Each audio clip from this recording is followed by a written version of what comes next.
First of all, let me thank the organizer and, of course, Alexander for inviting me to give a talk at this conference. Um, I mean, 15, 20 minutes is a very short time, so I will try to focus just on some issues that I suppose, or I think in my view, are pretty relevant and provide some just, few examples. Okay, just a while. So today I'm going to talk about rescue archaeology, or better, from rescue archaeology to preventive archaeology or planning-led archaeology. During the discussions, and above all in the last questions, some of you already talked about this, and so probably there will be some overlap, but in any case, I think that it's pretty important to emphasize the difference, and then I'm going just to present very, very few case studies and summarizing them and few remarks as final conclusions. Moving to the difference between rescue archaeology and preventive archaeology or whatever.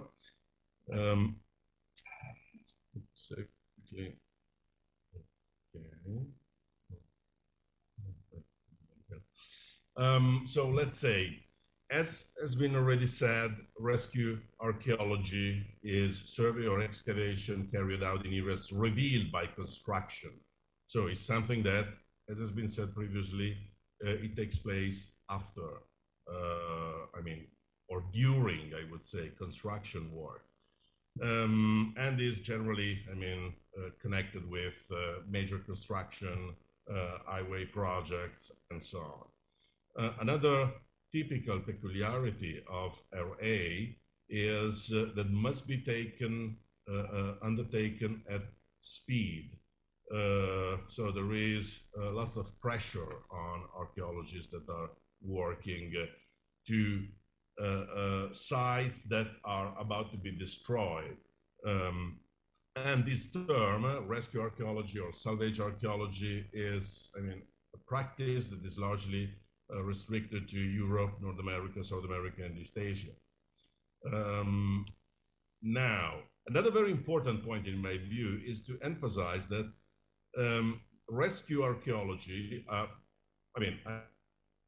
can, of course, speak for Italy, but I would say that in many other countries it's roughly the same. So rescue archaeology is synonym with archaeological excavation, or better, with rescue excavation. Rescue excavation is sometimes, proper archaeological excavation, sometimes is or can be caterpillar excavation in connection with watching brief. So not exactly a proper archaeological excavation, I would say. Okay, now let's move to planning-led archaeology, or, other names, of course, are available. Planning-led archaeology starts from a completely different perspective, which is aimed to plan, planning process. Planning-led archaeology is not aimed to reduce destroying or just, to document what is there before being destroyed, but is there to participate to the planning process. So the planning process, exactly like it works with geology, hydrology, any kind of environmental impact, and so on. So if rescue archaeology, or better, planning-led archaeology and rescue archaeology are exactly at the opposite. Planning-led archaeology is there to plan. Rescue archaeology is there to, do his work, when the damage has been already done. So, to try to reduce as much as possible the destruction and the loss of archaeological evidence and information.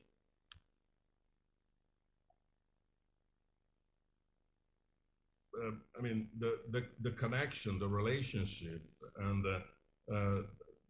the overall issue, I mean, connected with planning-led or rescue archaeology could be defined as one of the hot potato of archaeology nowadays. And it was the same, I mean, already 10 years ago at least.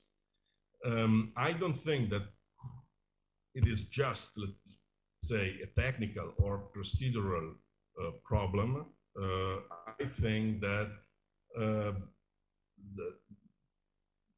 let's say the relationship, or I mean this issue is dealing with a real cultural challenge, which might introduce new approaches and also theoretical approaches to archaeology. And I hope that that will be more clear during my my presentation.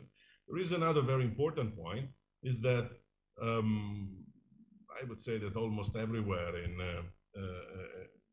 Europe and probably in the rest of the world, most of the money available for archaeology are available within the framework of planning-led or rescue archaeology. So are within the framework of construction works.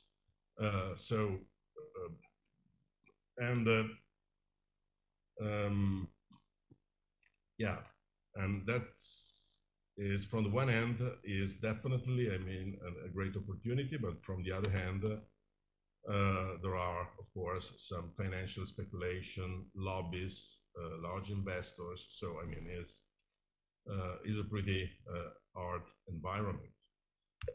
Now, well, another point, another very important point is the timing. The timing is very important because, for instance, in the previous domestic law in Italy, the timing was a real issue. So they introduced the law on preventive archaeology, but the stage when preventive archaeology and the law was going to be applied was too late. So at that time, it was impossible, I mean, to change the project or to do any substantial changing within the overall activity, the overall development. And in this case, I mean, if you don't start, if you don't do the assessment at the right time, what is going to happen is that you are moving towards rescue archaeology in any case. So, I mean, you are going to call preventive archaeology what at the end isn't just could be a rescue archaeology approach. And well, I'm not going to talk about legislation, but legislation is definitely a very, very important part of the game. And what is really needed is something that is straightforward for all of us. So for the archaeologists, protecting our archaeology, but at the same time for the investors. And this is something that in Italy I would say that is still missing. So some is the misunderstanding. I think that sometimes, at least, I would say that in my impression, the relationship between rescue archaeology and planning-led archaeology is sometimes misunderstood and intended from an ideological perspective rather than from a proper scientific approach. And I think that, I mean, this is a real issue. Sometimes is a generational, I mean, conflict, but not only. In any case, I think that the real point is that we have to recognize that every day we assist to fortunate or unexpected archaeological discoveries. And in my view, this is the clearest evidence of the inadequacy and of our knowledge of the landscape and the ineffectiveness of the study method currently in use. So I'm saying, I'm talking about the elephant in the room, in my view. So we should be honest. We should be, I think, fair and recognizing that, notwithstanding lots of efforts, a big piece of archaeology, a big piece of our understanding and capability to identify archaeology, to do effective prospections, and an overall reliable evaluation is still missing. So the way is still long. I don't think that there is anything that, I mean, we need to be very flexible, and we need to be, I would say, focused on the possibility to find different solutions to improve, I mean, day by day, year by year, our capability to identify archaeology, understand landscapes, and so on. Let's move quickly to some case studies. PREVENTIVE project is a pretty old project. I mean, I started this project 12 years ago. And in this case, we got the opportunity. PREVENTIVE is Brescia, Bergamo, Milano, so it's three major cities in northern Italy. And they were going to build a new highway. In this case, we got the opportunity to implement at the time was a pretty unusual and novel approach to preventive archaeology. We got the timing in this case was totally wrong, because they were already building the road, but in any case, it was a good opportunity to start and to try, I would say, to push in another direction the Italian superintendency. So we implemented what I would define as a traditional landscape approach, and a very, very strong remote sensing and geophysical prospection and ground truthing activity. And here you can see, well, that was the team, the working team, involving lots of people around Europe.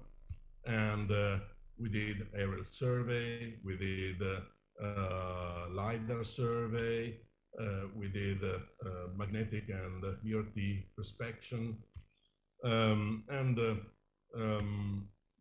The overall result was very positive, I would say. But unfortunately, the superintendents from the one side, the market, the contractors, and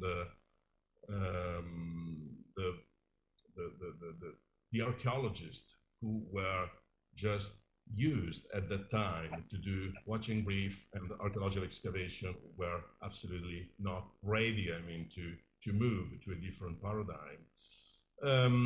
Now, another project, this is not, I mean, a preventive archaeology project, but I like very much what Predrag said, and the Slovenian approach, where all the archaeology is preventive archaeology, and all the preventive archaeology is research. I think that this is a very, very important point to consider, and is an amazing starting point. However, Emptyscape is, I would say, I mean, is an academic project, and this project is aimed to fill gaps and to move from a site perspective to a landscape perspective. And here I'm going very quickly because I'm already a bit late, so I'm sorry for this. There are, I would say, just two other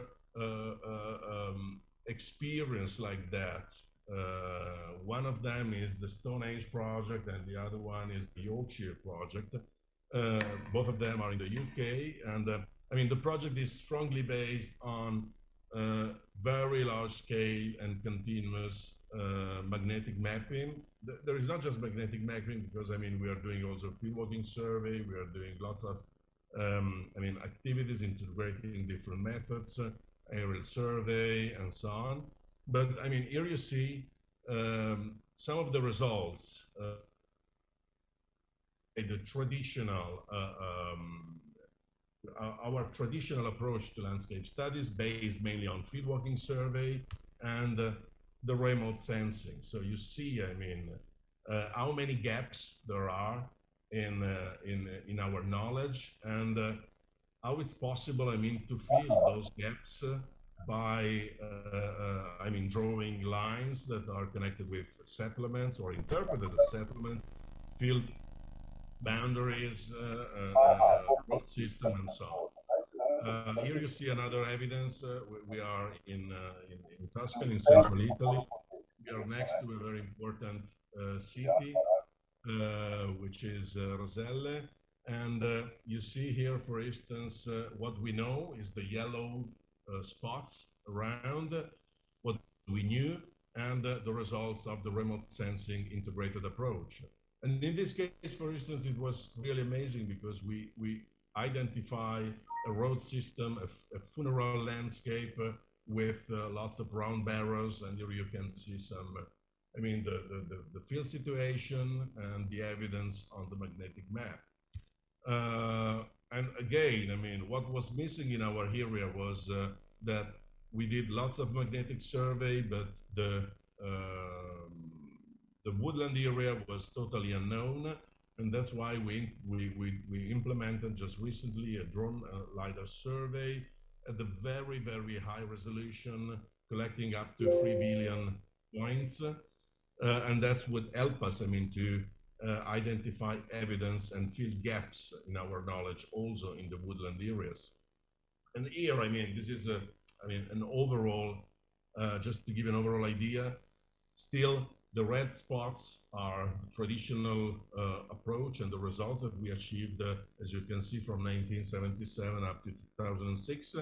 And here you see the results thanks to the implementation of a remote sensing approach. Here again, this is, in my view, a very important point, because before you were talking about sites, I would say that, in my view, I prefer to talk about, evidence and landscapes. And the problem of sites is, that are isolated from the context.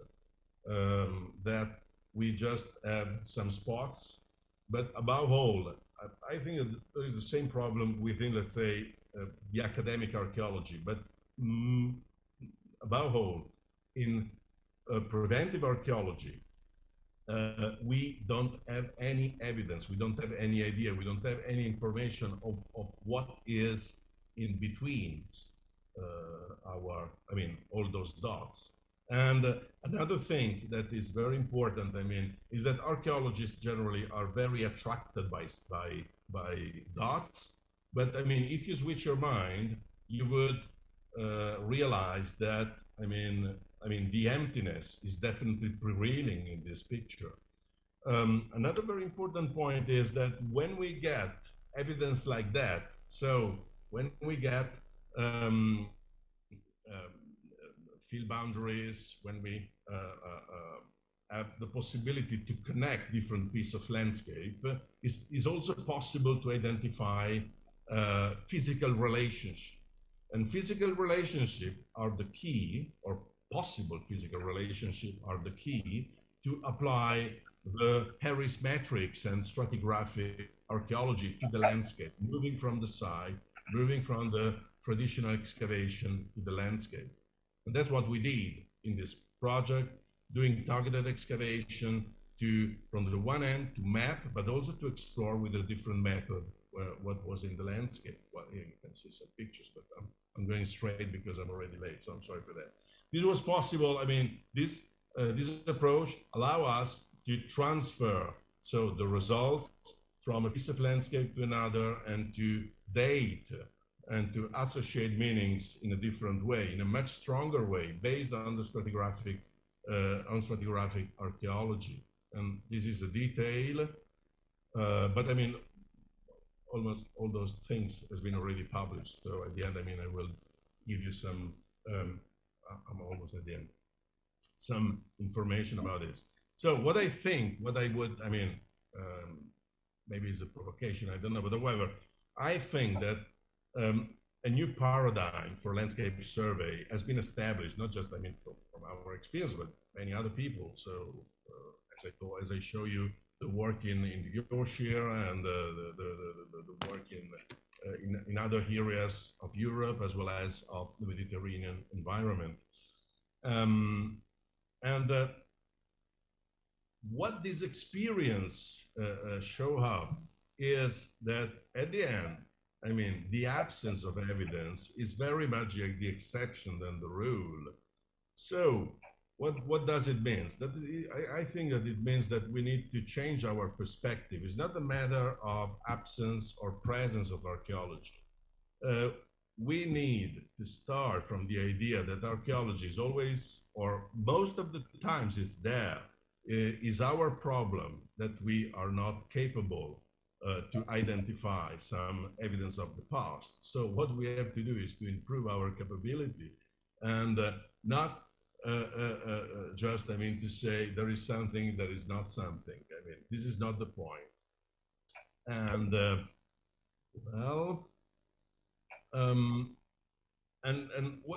what can we do within the development-led archaeology? So I think that we didn't, when I was telling that I don't like very much talking about size, because exploring the landscape in the way I show you very, very quickly, but however, may allow us to get into the ancient ecosystems and to better understand what is there.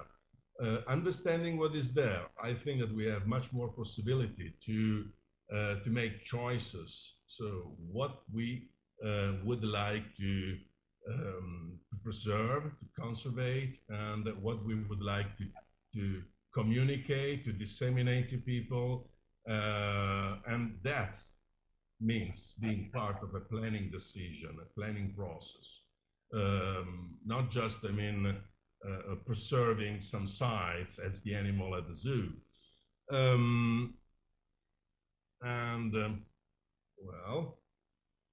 Well, I think that's it, more or less. I'm sorry if I was a bit too late. I can give you the presentation, so I'm not going to read the take-home message of Carver and Binsley-Stumper. In any case, that's it. I'm sorry for being a bit too late. That's the people that are working and helping me in my activity. And I think that's it. Well, here you find two reference. Mapping the Archaeological Continuum is the book published in 2018, and the Brobemi Impact Assessment is a relatively old paper published on the Journal of Archaeological Prospection in 2011. Thank you very much indeed. I'm sorry for being a bit too late.